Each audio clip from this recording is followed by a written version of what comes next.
Welcome to the Cure-It roofing revolution. The Cure-It GRP roofing system is a wet-laid roofing system consisting of a GRP laminate which is finished around the perimeter with pre-formed GRP edge trims and coated with a roofing top coat.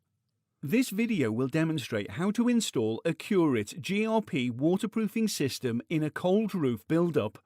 If you are preparing a warm roof deck, please see our other videos for guidance. Please note the Cure-It roofing system includes some hazardous and flammable materials. Please read the handling and storage guidance and safety data sheets before using the Cure-It roofing system. These are available by downloading the Cure-It app or from your local supplier. Before starting work on the roof, measure the roof and use the Cure-It app with built-in Ready Reckoner to calculate materials required for the job. The Cure-It app can be downloaded for iPhones or Android phones. To prepare for installation, replace any damaged joists and install noggins where required.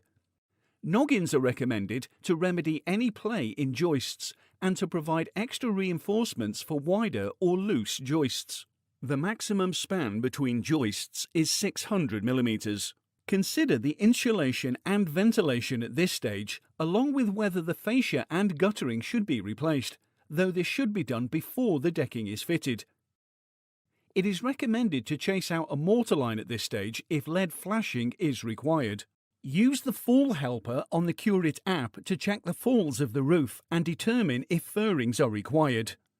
Preparation is now complete. Stage 1 of the Cure-It installation. Installing the new deck. The decking must be completely dry when the roof is fitted. Lay the boards at 90 degrees to the joists, making sure that the larger tongue and groove gap is always face up. Leave a 25 mm expansion gap between the decking and abutting walls. Mark the joist locations with a pencil onto each OSB 3 board as it is fitted and stagger the joints. Use the offcut from the first row to start the next run. Ensure that offcuts are greater than 400 mm and they must cover at least 2 joists. Ensure to wear safety gloves when handling boards. Once 2 runs of boards are laid onto the deck, ensure that they are square to the joists and fix the first run. The boards should be fixed at 200 mm centres with 4 nails or screws across the width of the board, following the pencil lines made earlier. Galvanized ring shank nails or screws must be used. These must penetrate 40 mm into the joist. The decking stage is now complete. Stage 2 of the installation process. Fitting the battens and installing the trims. Supporting battens need to be installed around the perimeter to support the trims. Use 1 batten for raised edge trims and 2 battens for drip edge trims. Measure and cut the slate batten and install it with the screws or a nail gun through the fascia, starting at the raised edge side with a single batten. It's advised at this stage to sight in or string-line battens and pack out to suit, ensuring a neater, straighter finish to the edge trims. Measure and fix the first batten through the fascia and then offset the second batten 10 mm lower than the first to allow the trim to sit flush on the edge of the roof. A complete range of trims are available depending on the layout of the roof. Trims should always be used to adapt the system for any changes in pitch and around the entire perimeter of the roof, including abutments. For this roof, we will be using A200 trims, B260 raised edge trims, D260 fillet trim, C100 simulated lead flashing, and C7 corners. The D260 trim is installed wherever the deck meets an abutting wall. The C100 flashing will be fixed over the top at the end of the installation process. Measure and cut the trim using an angle grinder fitted with a stone blade to the required length, and fix to the deck using clout nails or a staple gun every 150 mm. Remember to wear safety goggles, dust mask and gloves when cutting the trim. A second D260 trim is required, and this will be trimmed to fit against the external wall and trim and secured down to the deck using clout nails. An A200 drip trim is installed where the roof meets a gutter. Curit trim adhesive should be applied before fitting. The trim should run to the edge of the battens and to the edge of any abutting wall. Fix to the deck using clout nails. The B260 trim is installed around the perimeter to guide water off the roof. Measure the trim and mark with a pencil where the A200 trim meets the B260 trim. Cut the flange of the B trim and mitre both drip returns to allow the trims to sit flush to the deck. Cut the trim with an angle grinder and apply trim adhesive to the batten. Fix the trim into place using the trim adhesive and clout nails. For any joints, overlap the trims by 50 mm and apply 2 beads of trim adhesive to the underside of the overlapping trim. Stage 2. Installation of the trims is now complete. Ensure the weather is set to be dry before starting this stage. The first part of Stage 3 is preparation of the bandage and reinforcement mat. Roll out the matting across the entire roof. Note that the mat has a straight edge and a feathered edge. Cut the mat to size using a Stanley knife and roll out the next row of mat with the feathered edge overlapping the straight edge of the first piece by 50 mm. When cutting the edge pieces of mat, keep the mat away from the face of the edge trim to prevent the finished laminate from overhanging the front of the trim. When all rows of mat have been measured and cut, re-roll each length and keep them in order on the roof for use later. Prepare the bandage for the perimeters where the trims meet the deck. All joints between trims and preformed corners, and trims with mitered corners should have a strip of bandage cut to cover them. Prepare smaller lengths of bandage and place over. Cut 150 mm by 100 mm strips for corners where the A200 trim meets the B260 trim. Use masking tape to bridge any gaps between trim joints and corners. The bandage preparation is complete and ready for the resin to be applied. The next stage of the process is the mixing stage. Use a cement mortar mixing tray as a bund for decanting and mixing of resin and top coat on the roof. This should be placed on a flat area, ideally off the roof if possible. Seal cans when they are not being used. Do not mix resin on the roof without a mixing tray. Uncatalyzed resin spilt on the roof can generate an odor which can be almost impossible to resolve. Ensure that you wear latex gloves and safety goggles when using resin, and always have eye wash available as a precaution. Using the lid opener tool, open the can of resin and mix well for 30 seconds with a slate batten before pouring the resin into a Curit mixing bucket. Start with 1 meter square for detail and tissue work. Take particular care when handling the hardener. Always read the handling and storage instructions and safety data sheet before use. Wearing safety goggles and gloves, pour the hardener into the safety dispenser. Roofing resin and top coat requires a hardener to cure. Using the hardener addition chart on the side of the mixing bucket and factoring in the decking temperature and ambient conditions, measure out the required volume of hardener using the safety dispenser and mix thoroughly into the resin using a slate batten for at least 30 seconds. Set aside a dedicated area for wetting out the bandage using a spare piece of OSB board.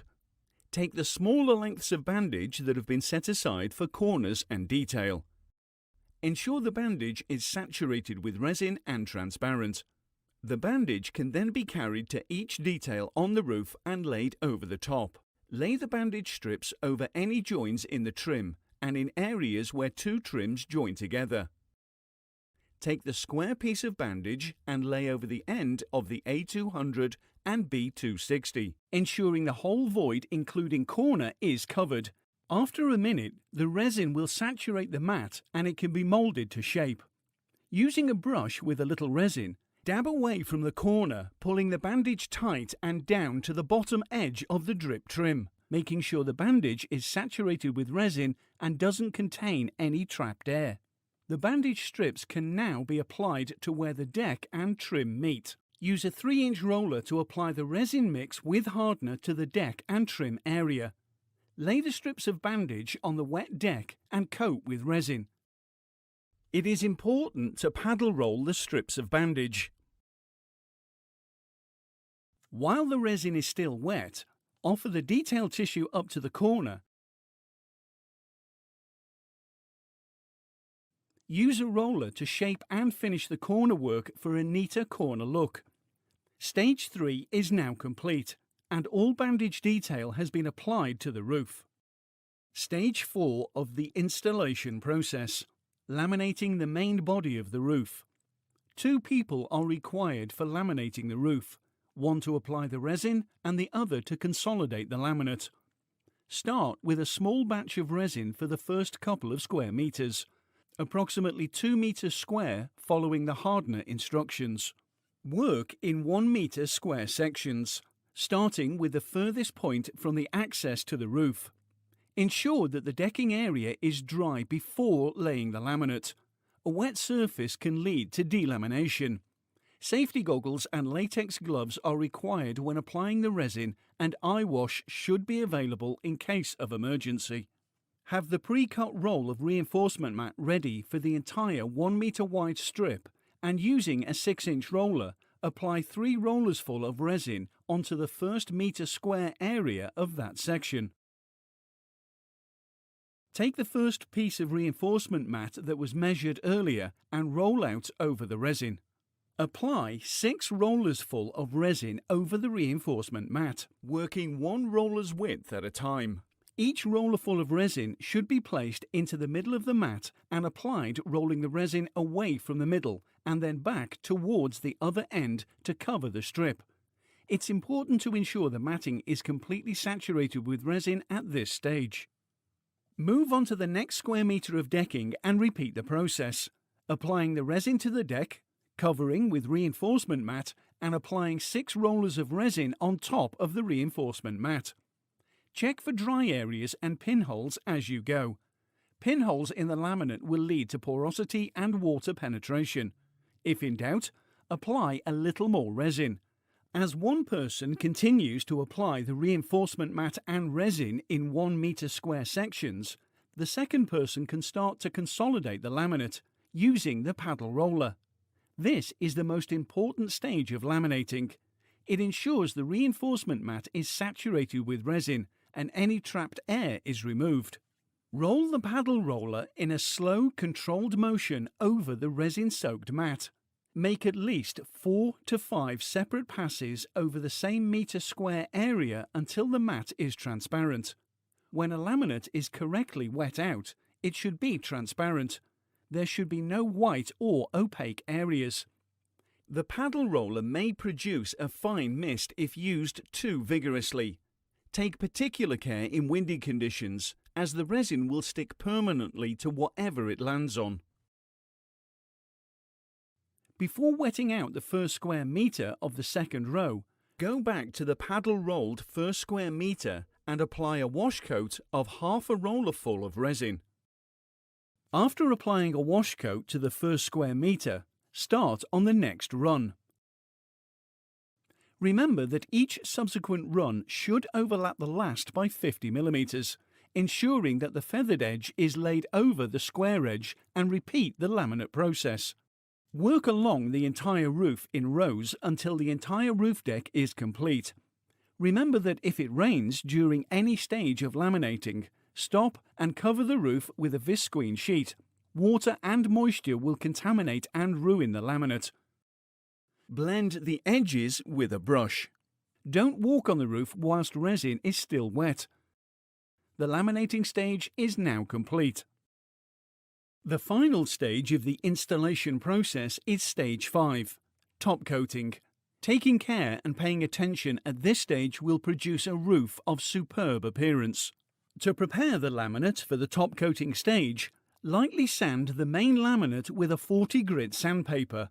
You will need to ensure the laminate has cured sufficiently to prevent strands being pulled up while sanding. Remember to wear a dust mask and safety goggles during the sanding process. Carefully sand corners and bandage joints as this will be visible from the ground. Take care not to sand too heavily on the corner itself, as it may lead to holes appearing. Trim any strands from corners or trim joints with a Stanley knife. Remove dust and debris and wipe with acetone to remove contaminants. Acetone is highly flammable and should be stored in sealed containers. Always follow the handling and storage guidelines. Remember to wear safety goggles and latex gloves when using acetone. Once the laminate has been cleaned and prepared, the top coat can be applied. Use a cement mortar mixing tray as a bund for decanting and mixing a top coat, ideally off the roof if possible. Using the lid opener tool, open the can of top coat and mix well with a slate batten before pouring the top coat into a Curate mixing bucket. Ensure you are wearing safety goggles and gloves, and eye wash is available in case of an emergency.